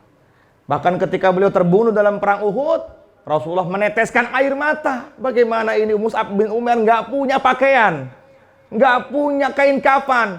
Maka Nabi mengatakan tutup kepalanya biar kakinya yang terlihat. Jadi memang seperti itu Mas. Amalannya bagaimana? Amalannya senantiasa kita pikir orang-orang terdahulu, kemudian banyak-banyak baca ya Latif. Biar hati tenang. Ya Latif, ya Latif. Ya Latif itu artinya hai zat yang maha lembut. Lembutkan hati saya, lembutkan hati saudara-saudara saya. Dan jangan maksa kalau udah kita, lu nih musuhin orang yang udah hijrah, kualat nanti lo. Jangan begitu. Kalau kita udah hijrah, datang ujian kepada kita, ya udah pasti itu. Namanya sunnatullah. Apa tuh sunnatullah? Keadaan yang terjadi ketika kita dekat dengan Rasulullah dan Allah Subhanahu wa ta'ala. Amalannya ya Latif, istighfar. Kembalikan aja kepada orang-orang terdahulu. Kalau kita memang belum apa-apa Mas. Kalau dulu mah para sahabat betul-betul. Ya kalau dulu para sahabat betul-betul. Kalau sekarang kita mungkin Mas ditinggalkan teman. Ya kemudian nauzubillah kalau sampai ada harta yang nauzubillah Allah ambil. Ya mungkin kembalikan aja itu harta yang haram gitu aja. Harta yang dulu ngedapat ini dengan cara yang haram, berarti saya kurang sedekah. Menyempurnakan mungkin ketika itu kuat dengan ujian atau cobaan itu. Ini ngomonginnya kadang-kadang orang tuh konsepnya nanti balasan di akhirat, kadang gue tuh masih hidup di dunia ini. Gitu. Iya dan lain-lain. Kalau ngomong akhirat mulu, itu. Kadang mungkin ada balasan-balasan yang sifatnya di dunia nanti ketika sabar menghadapi cobaan itu. Banyak. Balasan-balasan itu banyak sekali. Cuman nggak setiap orang yang Allah berikan balasan ketika di dunia karena Allah paham. Allah nggak butuh sekarang ini. Jadi apapun yang Allah berikan kepada kita atau Allah belum berikan kepada kita karena Allah paham. Lu nggak butuh nih sekarang, butuhnya nanti di akhirat. Ya butuhnya nanti. Ya udah sekarang tinggal sabar aja Mas. Sekarang tinggal sabar aja. Orang-orang yang masih seperti itu, yang masih mengatakan, gua nih hidup di dunia bro, jadi nggak usah mikir-mikir akhirat, ya nggak ada bedanya sama orang munafik. Bener kan? Orang munafik yang Nabi mengatakan, siapa yang berani, yang bisa menyedekahkan pohon kurma ini. Pohon kurma ini, maka dia akan mendapatkan pohon kurma dalam surga. Kata orang munafik, aneh Muhammad, orang hidup di dunia kok ngomongnya surga. Kan gitu. Berarti gitu ya, berarti harus ngaji lagi Mas kalau kayak gitu. Dan gitu keyakinan kepada Allah. Tapi jangan kita patahin juga. Orang-orang kayak gitu jangan dipatahin ya. Ya udah ntar juga Allah ganti. Bismillah. Nanti Allah ganti kok. Kan bukan hanya kamu meninggalkan mobil kamu, kemudian kamu nggak diganti mobil lagi. Mungkin anak kamu bisa hafal Quran. Kan digantinya sama itu. Mungkin kamu jadi tenang, warung kamu jadi rame. Kemudian pekerjaan kamu jadi baik semuanya. Jadi pergantian itu bukan hanya di tempat yang sama, bukan hanya di masalah yang sama, bukan. Tapi ada perkara-perkara yang lain nanti Allah ganti. Mungkin, dan yang paling keren itu adalah apa? Bisa amal itu aja Mas. Makanya Gus Bas sering bilang, kalau kita masih dikasih sujud ya, kalau kita masih dikasih sujud sama Allah, itu lebih baik daripada surga. Lebih baik daripada dunia dan seisinya. Kalau orang nih nggak dikasih hidayah, kemudian dia minta hidayah sama Allah, ya Allah saya punya kekayaan nih, satu Indonesia ini kekayaan untuk Engkau ya Allah, izinkan saya untuk sujud. Nggak, kalau Allah nggak kasih, udah nggak kasih. Jadi memang ada kenikmatan yang di atas kenikmatan, yaitu taat dekat dengan Allah Subhanahu wa Ta'ala. Lagi-lagi kalau orang untuk paham ke situ, ya sering-sering kumpul sama orang soleh. Nggak bisa, karena itu termasuk bagian dari kepahaman tuh hidayah. Lu sedekah. Kalau sedekah tuh dibalasnya sama Allah 10 kali lipat. Enggak, gue bingung sama konsep sedekah. Ya kalau lu bingung, lu berarti nggak yakin dengan Al-Quran. Gitu aja. Bahkan Allah mengatakan, barang siapa yang bersedekah 1, maka Allah akan lipat gandakan jadi 10. Dari 10 itu akan ada lagi terus, ya kan? Bahkan Allah mengatakan, wallahu yudha'ifu limay yasha. Kalau kita masih hitung-hitungan dunia, nggak bisa mikir begitu. Makanya agama itu nggak bisa dipikir dengan akal. Benar ya? Mohon maaf, kalau kita berwudu, kemudian kita kentut, mohon maaf sekali. Yang dibasuh pantat apa bagian anggota wudu? Kenapa nggak pantat yang dibasuh? Ya udah nggak usah pakai akal. Karena agama. Agama tuh kata Allah, jangan sekali-kali dipikir dengan logika kalian. Nggak nyambung. Nggak nyambung. Lagi-lagi kalau pengen paham seperti itu, minta doa sama Allah. Kemudian yang kedua, duduk dalam majelis ilmu. Dah. Insya Allah ya. Jadi kita pikirnya yang penting akhirat udah. Nanti kalau kita pikir akhirat, dunia ikut sendiri, pasti itu. Itu udah janji Nabi. Barang siapa man kanatil akhiratu hammahu, barang siapa yang menjadikan akhirat sebagai tujuan hidupnya, maka Allah Subhanahu wa taala akan menjadikan dunia kecil di hadapannya. Wa atathud dunya wa hiya raghimatun, dan dunia datang kepadanya dalam keadaan hina. Dalam keadaan hina. Sekarang kita lihat aja dah orang-orang yang soleh sekarang dah. Kalau kata Mas Ridho, coba jangan contoh sahabat terlalu jauh kalau contohnya sahabat. Lihat kiai-kiai nggak ada yang miskin, nggak ada. Ya udah contoh pondok saya, pondok kami di Temboro ini, masya Allah besar pondoknya, kemudian santrinya ribuan. Apa pusing kayaknya? Enggak, ya kan? Mobil sekarang paling bagus. Kemarin satu pesawat di booking untuk berangkat umroh semuanya. Ya, jadi orang tuh kalau dekat dengan Allah pasti dunia datang. Makanya ketika Sayyidina Ali datang dunia kepadanya, Sayyidina Ali mengatakan, ya dunia anti tolak tuki salasan. Dunia, kamu ini udah saya solak 3, ngapain datang lagi? Dunia, kamu ini udah saya tolak 3, kenapa datang lagi? Ditendang sama sini, datang lagi, tenang, datang lagi. Ya udah. Kalau kami ini punya orang tua dalam usaha dakwah, namanya Pak Cecep Allah yarham. Ya, ibaratnya presidennya jamaah tablik lah. Pak Cecep ini di rumahnya tuh Mas tulisan jual es batu. Tapi paspornya itu udah ke seluruh dunia ini, ke negara-negara. Hampir udah kemana, mau ke Amerika, mau kemana-mana, udah ada semua pasporan di situ. Padahal di depan rumahnya hanya apa? Jual es batu sama pulsa. Pulsa. Ini dari mana Pak Cecep berangkat ini ke dunia apa? Ke negara-negara luar ini. Ya Allah yang memberangkatkan. Ya udah. Iya kan? Allah kalau udah berangkatin orang ya udah gampang buat Allah mah. Kecil kayak gitu mah. Ya, maka kita yakin dengan agama. Ya udah kalau contohnya nggak para sahabat, cari aja di sekeliling kita. Orang yang agamanya kuat pasti dunianya juga akan ngikutin. Pak Ustadz, saya agamanya kuat. Enggak, lu sholat subuh masih kesiangan. Enggak, yakin saya. Saya mah yakin dengan janji Allah. Saya bener Pak Ustadz, bener bismillah. Enggak, ente masih kurang istighfarnya. Kan Allah udah bilang, "Wa may yattaqillaha yaj'al lahu makhraja." Siapa yang takwa kepada Allah, Allah akan berikan rezeki yang enggak disangka-sangka. Udah. Yakin enggak itu? Yakin ya?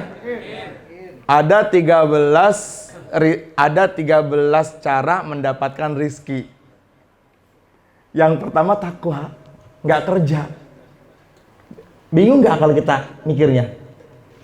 Set, gimana ya? Kok takwa dulu, Pak? Kerja nomor terakhir, nomor 13.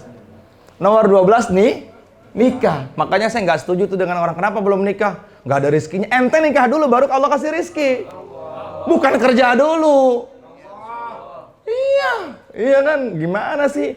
Kok pusing mikirin kerja? Jadi kita nih berpikir, kalau dengan uang bisa nikah, itu keliru. Jadi nikah dulu baru Allah kan bilang wa ankihul ayyama minkum wa imaikum iyakunul fuqara yughnihumullah. Ente kalau nikah aku akan kayakan, kata Allah. Dikayakan sama Allah. Coba, pertama takwa, yang kedua takbiratul ihram. Takbiratul ula. Ini gimana sih ulama nih bikin 13 cara cepat mendatangkan rizki. Pertama apa? Takwa. Yang kedua takbiratul. Yang ketiga tilawah Al-Qur'an. Yang keempat taha. Yang kelima Yang keenam Ada kerjanya nggak di situ? Abul Hasan Al-Basri beliau mengatakan, aku bolak-balik baca Quran, kata Abul Hasan Al-Basri. Dan aku tidak menemukan Allah memerintahkan cari dunia dan dapatkan dunia. Tidak. Tapi cari Allah dapat dunia. Jadi Al-Quran sudah mengajarkan itu. Cuman yakin kita belum sempurna. Nomor ke-7, birrul walidain. Ingat, berbakti kepada kedua orang tua juga itu mendatangkan rizki. Cuman cara berpikir kita masih dunia. Udah nggak bisa, nggak nyambung. Insya Allah ya. Ada lagi nggak? Ayo, silakan.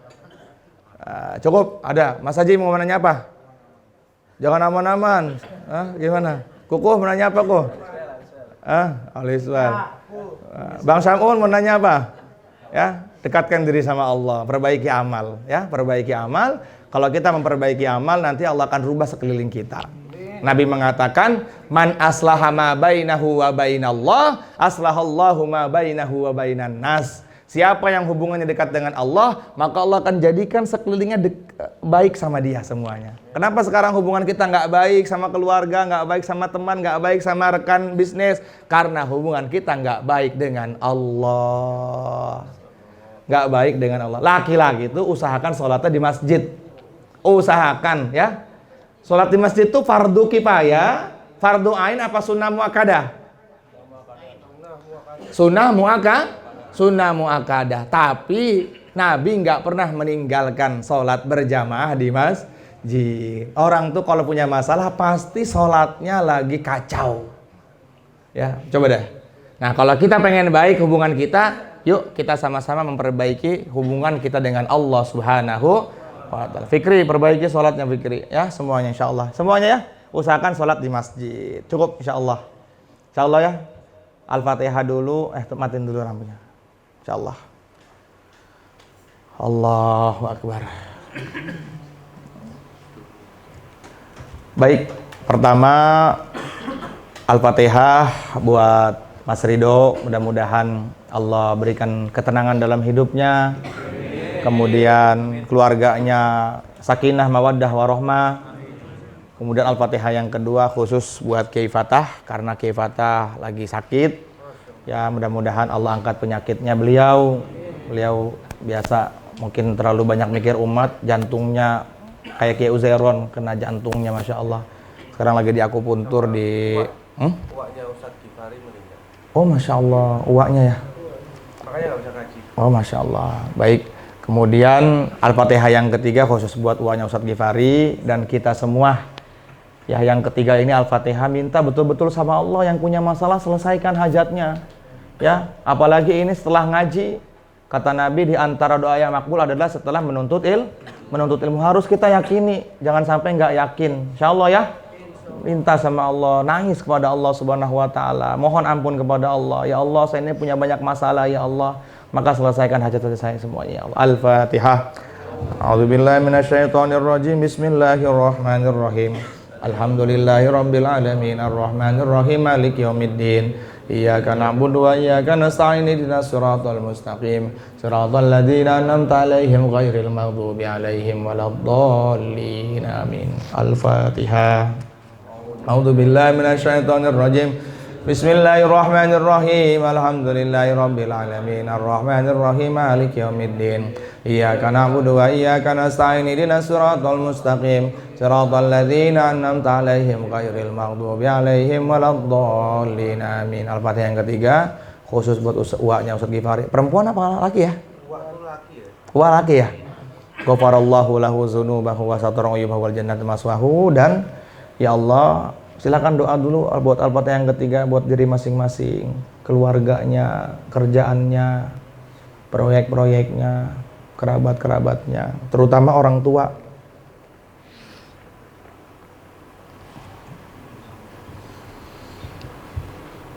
Ya Allah, ikdi hawaijana khususon ngaji plo ya Allah. Yasir lana umurana kulliha fi hadzal majlis ya Allah. Farij humumana wa kurubana wa taqdi hajatina wa duyunana. Al-Fatihah. A'udzu billahi minasyaitonir rajim. Bismillahirrahmanirrahim. Alhamdulillahirabbil alamin arrahmanir rahim maliki yaumiddin. Iyyaka na'budu wa iyyaka nasta'in ihdinas siratal mustaqim. Siratal ladzina an'amta 'alaihim ghairil maghdubi 'alaihim waladdallin. Tawajuh ya. Rabbana hab lana min azwajina wa dhurriyyatina qurrata a'yun waj'alna lil muttaqina imama. Rabbana ighfir lana dhunubana wa kaffir 'anna sayyi'atina wa tawaffana ma'al abrar. Ya Allah, ya Rahman, ya Rahim, ya Hannan, ya Mannan, ya Dzal Quwwatil Matin, ya Rahimal Masakin. Ya Hayyu ya Qayyum, ya Hayyu ya Qayyum, iqdi hawaijana ya Allah. Selesaikan hajat-hajat kami ya Allah. Permudah urusan kami ya Allah. Ya Allah, Tuhan kami, ampuni dosa kami ya Allah, dosa kedua orang tua kami ya Allah, dosa teman-teman kami dalam majelis ini ya Allah. Dosa yang tampak maupun yang tidak tampak ya Allah, yang disengaja maupun yang tidak disengaja ya Allah, kumpulkan kami dengan Rasulullah sallallahu alaihi wasallam. Ya Allah ya Tuhan kami, sempurnakan iman kami ya Allah, sempurnakan hijrah kami ya Allah. Terimalah hijrah kami ya Allah. Ya Allah, kami masih banyak main-main dalam urusan agama-Mu ya Allah, terimalah hijrah kami ya Allah. Ya Allah, kami butuh dengan syafaat ya Rasulullah sallallahu alaihi wasallam. Ya Allah, sembuhkanlah guru kami ya Allah. Sembuhkanlah guru kami ya Allah. Sehatkan badannya ya Allah, sehatkan jasmaninya ya Allah. Banyak umat menunggunya ya Allah. Berikan umurku kepadanya ya Allah. Berikan umurku kepadanya ya Allah. Tambahkan umurnya beliau dari umurku ya Allah. Sehatkan Kiai Fatah. Sehatkan Kiai Fatah ya Allah. Kami masih butuh dengan nasihat-nasihat beliau. Guru-guru kami di Temboro ya, guru-guru kami di Pakistan ya, guru-guru kami di Sukabumi ya, guru-guru kami di Bogor ya. Orang tua kami yang mengeluarkan kami ke dunia, tapi guru kami yang mengangkat derajat kami di surga-Mu ya Allah. Kami butuh dengan sehat beliau ya Allah. Sehatkan badannya ya Allah. Sembuhkan penyakitnya ya. Ya Allah, sembuhkan penyakitnya Kiai Fatah ya Allah. Rindu dengan ya Allah, aku berikan umurku untuknya ya Allah. Aku berikan umurku untuknya ya Allah. Tambahkan umurnya dari umurku ya Allah. Ya Rabbana. Ya Allah, berikan kesehatan kepada kedua orang tua kami juga ya Allah. Sehatkan mereka ya Allah. Kalau di antara majelis ini ada orang tua yang sakit ya Allah, sembuhkan ya Allah. Ya Allah, berikan hidayah kepada kedua orang tua kami ya Allah. Ya Allah, sampaikan kami ke Rasulullah dengan sebab berdoa dan baiknya ke orang tua kami ya Allah. Ya Allah, jaga orang tua kami sebagaimana mereka menjaga kami ya Allah. Sayangi orang tua kami sebagaimana mereka menyayangi kami. Pandang kasih sayang mereka ya Allah, pandang amal-amal mereka ya Allah, pandang semuanya ya Allah. Pandang mereka ya Allah, jangan Kau campakkan mereka ke dalam jahanam ya Allah. Ya Allah, berikan amal kami untuk mereka ya Allah, kalau mereka belum dapat hidayah ya Allah. Ya Allah, fahamkan mereka agama-Mu ya Allah. Sehatkan jasadnya, panjangkan umurnya ya Allah. Panjangkan usia orang tua kami, terutama ibu kami ya Allah. Memberikan kasih sayang kepada kami ya Allah. Rela bangun tengah malam karena kami menangis ya Allah, karena tangisan kami ya Allah. Ya Allah, kami pernah membentak dia, meninggalkan ya Allah. Ada salah paham kami kepadanya. Ya Allah, sehatkan badan orang tua kami yang laki-laki ya Allah. Ya kami ya Allah, mereka rela berbohong demi kami ya Allah, menghalalkan segala cara untuk kebutuhan kami ya Allah. Pertemukan kami dengan Rasulullah bersama mereka di surga nanti ya Allah. Ya Allah, kami butuh doa mereka ya Allah. Jangan Kau campakkan kami ke dalam neraka karena durhaka kami kepada mereka ya Allah. Durhaka kami kepada mereka ya Allah. Angkat derajat mereka ya Allah, angkat derajat mereka ya Allah, angkat derajat mereka ya Allah. Angkat. Ya Allah, kalau di antara kami di majelis ini ada orang tua yang sudah tidak ada ya Allah, terangi kuburnya ya Allah. Jumpakan kami malam ini dengannya ya Allah. Sampaikan salam rindu kami melalui malaikat Jibril kepada mereka ya Allah. Sampaikan salam rindu kami kepada mereka ya Allah. Ampuni ya Allah mereka ya Allah. Ya Allah, berikan kebaikan kami kepada mereka agar mereka mendapatkan rahmat-Mu dalam kubur ya Allah. Luaskan kuburnya ya Allah sejauh mata memandang ya Allah. Terangi kuburnya ya Allah. Ya Allah, kami anak yang durhaka ya Allah. Kami belum bisa khidmat kepada kedua orang tua kami. Kami lalai. Kami membentak mereka ya Allah. Kami pernah meninggalkan mereka. Air mata mereka keluar karena kami ya Allah, karena durhaka kami kepada mereka ya Allah. Dibalas oleh anak kami ya Allah. Nyesek hati ini ya Allah, dibentak oleh anak kami. Ya Allah, jangan jadikan maksiat kami menjadi penghalang kebaikan untuk anak-anak kami ya Allah. Ya Allah, jangan jadikan kemaksiatan kami menjadi penghalang untuk anak-anak kami, ya Allah. Jadikan anak kami anak yang soleh. Harapan kami, ya Allah. Berikan kebaikan kepada keluarga kami, ya Allah. Terutama kepada anak-anak kami, ya Allah. Jadikan mereka ahli Al-Quran, ya Allah. Agar mereka bisa memberikan kami syafaat di hadapan-Mu nanti. Agar mereka bisa memberikan mahkota kepada kami nanti pada hari kiamat, ya Allah. Kami gak butuh apa-apa dari mereka, ya Allah. Yang kami butuh amal mereka, ya Allah. Jadikan anak kami anak yang soleh, ya Allah. Ahli sholat, ya Allah. Ahli sedekah, ya Allah.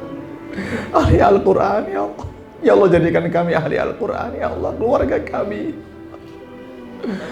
ya Allah. Ampuni dosa-dosa kami, ya Allah.